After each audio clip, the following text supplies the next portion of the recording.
안녕하세요. EBS 평생학교 시청자 여러분. 푸드 콘텐츠 크리에이터 김소미입니다. 두 번째로 알아볼 식재료는 바로 포도와 키위, 딸기입니다. 항상 사랑받는 과일인 것 같아 함께 준비해봤는데요. 쉽게 물러지는 과일인 만큼 신선하고 맛있는 과일을 고민 없이 고를 수 있는 방법, 지금부터 한번 알아볼게요. 가장 먼저 맛있는 포도 고르는 방법에 대해 알아보겠습니다. 포도는 색이 짙으며 알이 굵고 탱탱한 것이 좋아요.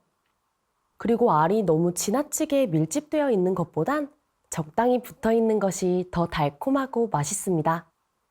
포도의 줄기 부분은 대체적으로 푸른색을 띠며 포도 껍질 표면에 하얀 분이 많이 묻어 있는 것이 싱싱하고 맛도 좋습니다. 만약에 시식이 가능하다면 송이의 끝쪽의 포도알을 먹어보고 구매하시는 걸 추천드려요. 왜냐하면 포도는 꼭지 주변부터 익기 시작해 아래쪽으로 갈수록 당도가 떨어지거든요. 만약에 송이 끝쪽의 포도알을 먹어봤는데 달콤하게 맛있다면 전체적으로 포도가 맛있다는 거겠죠? 그러니 중간에 큰알 덥석 드셔보시지 마시고 꼭 송이 끝쪽에 있는 포도알을 체크해 본다는 점 꼭 기억해 주세요. 다음은 포도의 영양소를 100% 섭취할 수 있는 방법 한번 알아볼까요? 여러분은 포도를 드실 때 껍질과 씨를 드시나요? 또는 버리시나요? 대부분은 버리시는 분들이 많을 것 같은데 포도 껍질과 포도 씨는 뱉지 않고 드시는 것이 좋습니다. 물론 이물감과 소화가 안 될까 봐 걱정되어 안 드시는 분들도 많으실 것 같아요. 하지만 포도 껍질에는 레스베라트롤이라는 황산화 성분이 포함되어 있어 항암, 항동맥 경화, 항당뇨 등의 많은 효과를 가지고 있습니다. 또한 포도씨에는 과육보다 폴리페놀이 최소 12배나 더 함량되어 있다고 하니 웬만하면 같이 드셔서 포도 속의 다양한 영양소를 100% 섭취하시길 추천드립니다.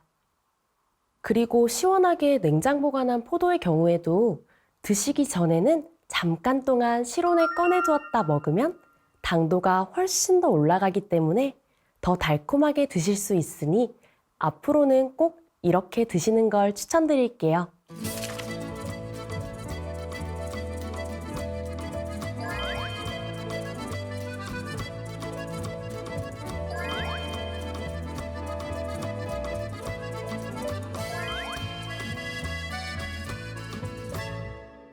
두 번째는 새콤달콤한 키위에 대해 한번 알아볼까요?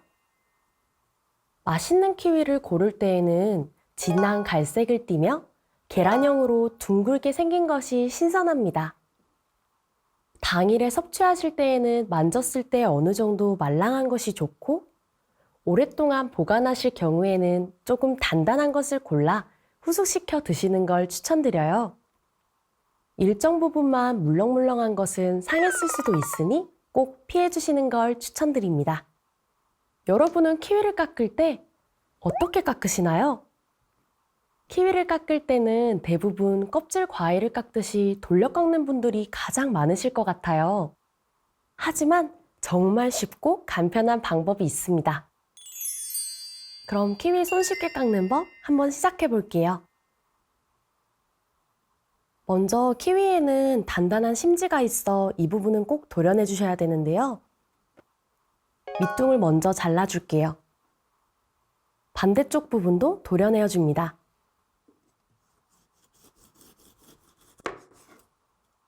과육과 껍질 사이에 스푼을 집어넣어 껍질에 최대한 붙여가며 돌려 깎아줄게요.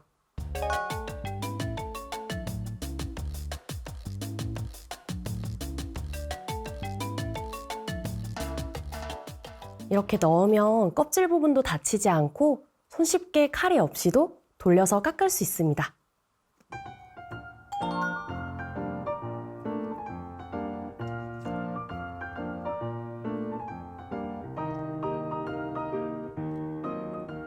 그럼 상처 없이 이렇게 동글하고 매끈하게 키위를 손질할 수 있을 거예요. 또한 더욱더 간편하게 키위를 반으로 갈라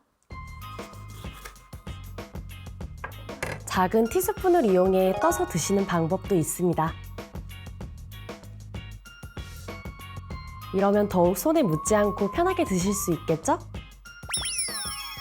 다음은 키위를 더 맛있게 드실 수 있는 후숙법에 대해서 알아볼게요. 키위의 경우에는 덜 익으면 혀를 따끔하게 만드는 옥살산 칼슘이 다량 함유되어 있어요. 하지만 잘 익을수록 단맛이 강해지니 꼭 후숙한 다음 드시는 걸 추천드립니다. 계란판 위에 키위끼리 닿지 않게 하나씩 얹어준 뒤 서늘하고 통풍이 잘 되는 실온에서 3일에서 2주가량 보관해 주시면 됩니다. 손으로 쥐었을 때 적당히 말랑해졌다면 잘 익은 겁니다. 키위에 따라 보관 환경에 따라 후숙 기간이 조금씩 달라질 수 있으니 자주자주 확인해 주세요. 덜 익은 키위를 그대로 냉장 보관하면 후숙이 진행되지 않기 때문에 신맛이 강해지니 꼭 후숙한 다음 냉장 또는 냉동 보관하시는 것이 좋습니다.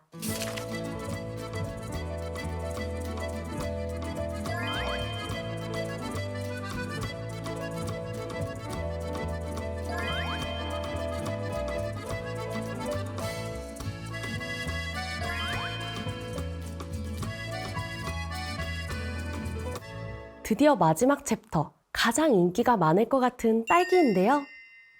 겨울하면 생각나는 딸기, 맛있고 신선하게 고르는 방법 어떤 게 있을까요? 딸기는 과육이 단단하고 향이 진한 것으로 골라주셔야 합니다.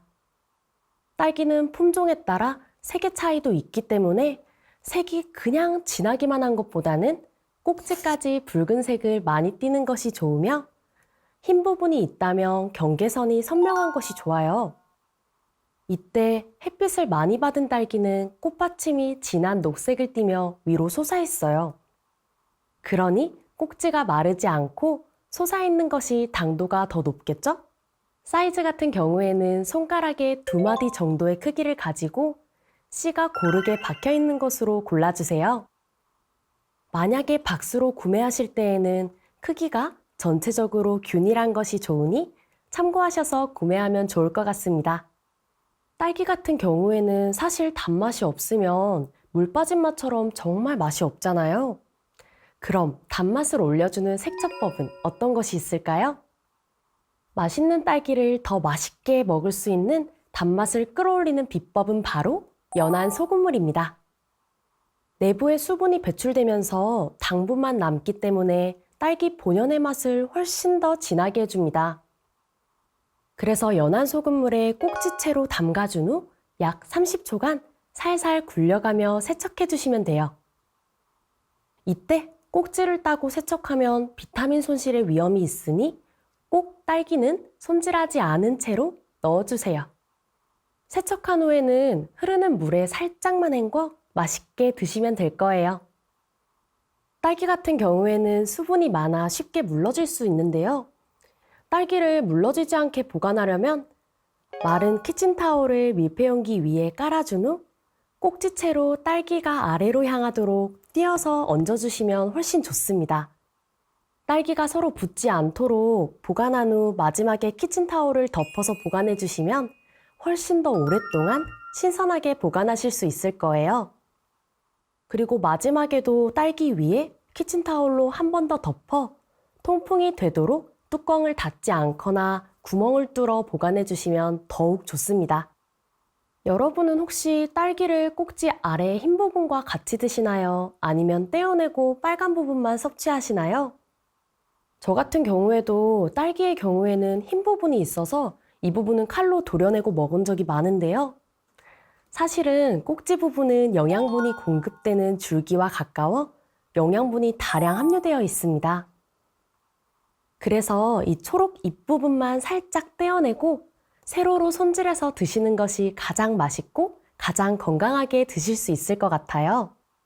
그래서 가로로 잘라 드시거나 빨간 부분만 입으로 베어 드시지 마시고 꼭 세로로 손질한 후 맛있고 건강하게 섭취하시면 좋을 것 같아요.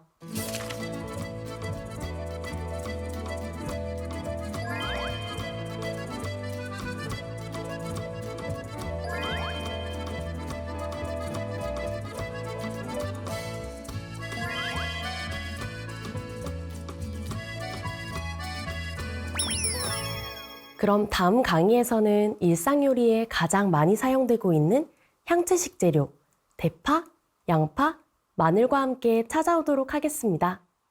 그럼 다음 시간에 또 뵙겠습니다. 감사합니다.